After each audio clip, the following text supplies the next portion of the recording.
just a quick view of Stopain Pain Relief Roll-On. So this is the roll-on. I always like roll-ons because as you roll it on, you're also getting a little massaging action.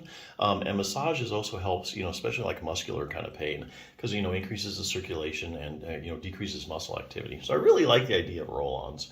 But anyway, what's this stuff for? I mean, like, why would you consider using it? Well, things like arthritis, muscle aches, joint and back pain, those kind of things. So let's say you had like knee arthritis, might be something you want to try it for. Or let's say you went out on the weekend and you helped a friend move and you did a lot more lifting and bending over than you're used to. And next day you woke up and you're like, oh my God, my back, it's killing me. That's another instance you might want to use this in. So what's in it? I mean, what makes this stuff work? Well, anytime you ask yourself that question, anytime you consider using a product like this, you need to ask yourself one question. And the question is, what are the active ingredients? So what's an active ingredient? Well, that's any ingredient that has a direct biological effect or pharmacological activity in your body. In other words, these are the ingredients in the product that really do the heavy lifting and really make it work. So the case in Stopain, the main active ingredient is menthol. And how does menthol work to relieve pain? Well, basically, when you put menthol on, in case you haven't ever done that, put menthol on, it gives this cooling sensation. So basically, it stimulates those nerves, and it kind of distracts your brain from the pain signals. So here again, it just kind of blocks the pain because you're feeling this cooling sensation, not feeling as many as the pain sensations. So that's basically how it works. Big question is this permanent relief or temporary relief? Well, I think there actually are some cases where you can actually use this once or twice and your pain will go away permanently. Let's go back to the example where you're helping a friend move. You wake up the next day, your back muscles are all knotted up, they're spasming. So when that happens, back muscles are irritated, it creates pain, the pain creates more spasm creates more pain, and what you have going on is this pain, spasm, pain cycle. So you need to have a way of breaking that up. So you use this, and use it, and hey, it either gives you partial relief or it gives you, total relief. And you put it on a couple times, you break up that pain, spasm, pain cycle. Body kind of goes back to resetting itself, and then you don't have any pain anymore. So think of the cases where you have a huge muscular component to your pain, muscular pain. That's, I think, is where this would have best shot at getting, permanent relief. Unfortunately, a lot of pain is chronic in nature. It's long-term, like knee arthritis or back arthritis. And, you need a multi-pronged treatment approach to really get you where you want to be. So in other words, you need several treatments to get you where you want to be.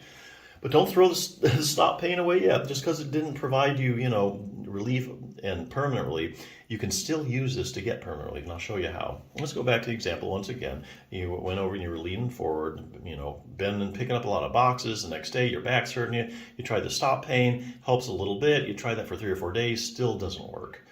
This goes on like a week or two, Well, so what are you going to do? Well, you can't really do much yet because your back muscles are hurting you. But there are other treatments that you can do for back pain, for instance, that we know do work. Things like stretching your back out, strengthening your back muscles. Those things we all know from the literature that they really do help end back pain. Okay, if you do them consistently, you strengthen your back muscles, you keep them stretched out, at very least, you're going to be feeling a whole lot better. It's going to be manageable.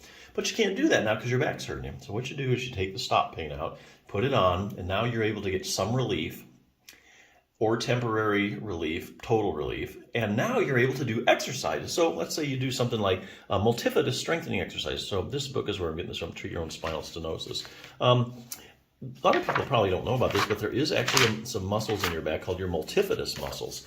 Okay, it's kind of like cutting edge back research. So the multifidus muscles in your back, out of all the muscles that support your spine, 2/3 of the stability in your spine comes from the multifidus muscle. And so it basically stabilizes the segments of your spine. Very important. Now, what researchers are doing, they've gone out to various patient populations. So they've looked at people with like spinal stenosis, people with herniated discs in their back, people that have had back surgery that didn't work, people with chronic pain, even done some studies with ultrasound on people that have acute low back pain. What they're finding most of the time is that the multifidus is actually smaller than it should be. And it's usually just at like one level that you're having the pain at. Like if you're having right-sided low back pain, they look at the multifidus muscle, they find it's smaller than normal. And a lot of times, especially like in people that have had failed back surgery, when you do back surgery, they take the multifidus muscle and they retract it. So it cuts the small nerves that innervate it. your back muscles. And so they find your back muscles aren't really contracting properly anymore. And this goes on even for years. I've seen long-term follow-up studies of that. So likewise, they find if you go ahead and you get people strengthening their multifidus muscle, spinal stabilization exercises, which are part of like core stabilization, basically specific multifidus strengthening exercises, put people on those and they get better. So now you're able to do that because you get the temporary relief from the stop pain. So after a couple of weeks of doing that, you start to gain a sizable amount of strength in your multifidus muscles. So your back is getting stronger, it's more stable, things are getting irritated less. And then after about 6 weeks of doing multifidus strengthening exercises, you built up a good amount of strength and you should be kind of pain-free or close to it. So there's lots of things you can do. And you can do other things, you like stretch out your back muscles because you use this, and it does give you at least temporary relief. So yeah, definitely our cases you get permanent relief, and you can also use this as a tool to get permanent relief down the road in conjunction with other treatments. So yeah, good product, so check it out.